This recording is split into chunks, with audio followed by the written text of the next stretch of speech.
Welcome to Warm Up 69. Look at the comic here. Look who's coming to the door. And the lady responds, "I'm sorry, Sonny. We've run out of candy." Lesson 6, inferences about fantasy. Number 1, what night of the year is represented in the cartoon above? Number 2, what incorrect inference has the woman drawn? Number 3, what details in the cartoon make the situation an impossible or improbable one? In order to enjoy the cartoon, you must stretch your imagination and accept the improbability of the situation it presents.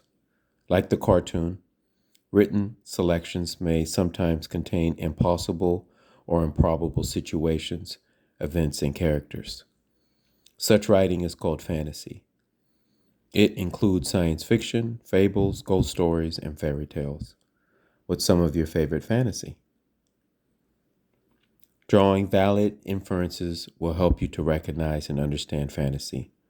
But to enjoy written selections that contain fantastic elements, you must simply accept the unreal parts, for example. Notice the unbelievable situation upon which this short fantasy is based. The Choice by W. Hilton Young. Let's get it right.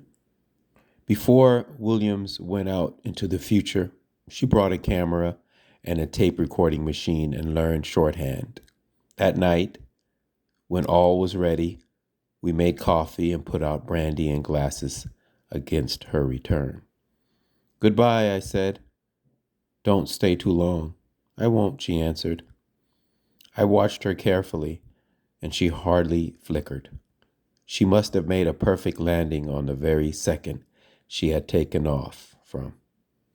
She seemed not a day older.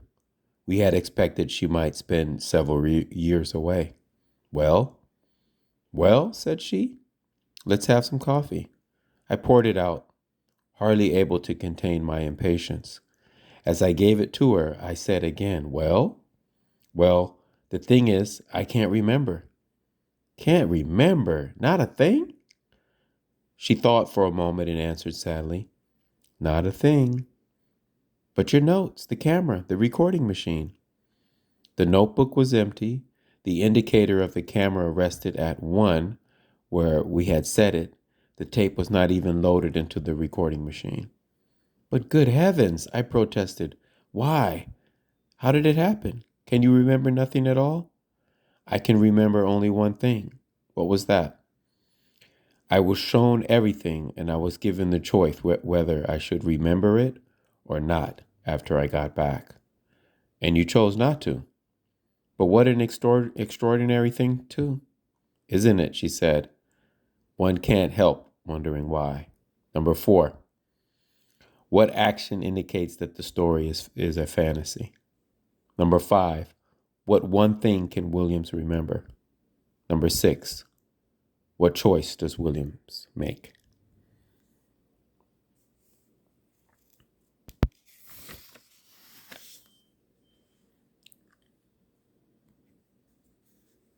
Number 7, can you think of some possible reasons why she might have made the choice she did? List some of them. Number 8, with which of the following statements do you think the author of the story would most agree? A, because of scientific advancements, humans will soon be able to predict the future. B, it is better not to know what the future will bring. C, it is senseless to make guesses about what life will be like in the future.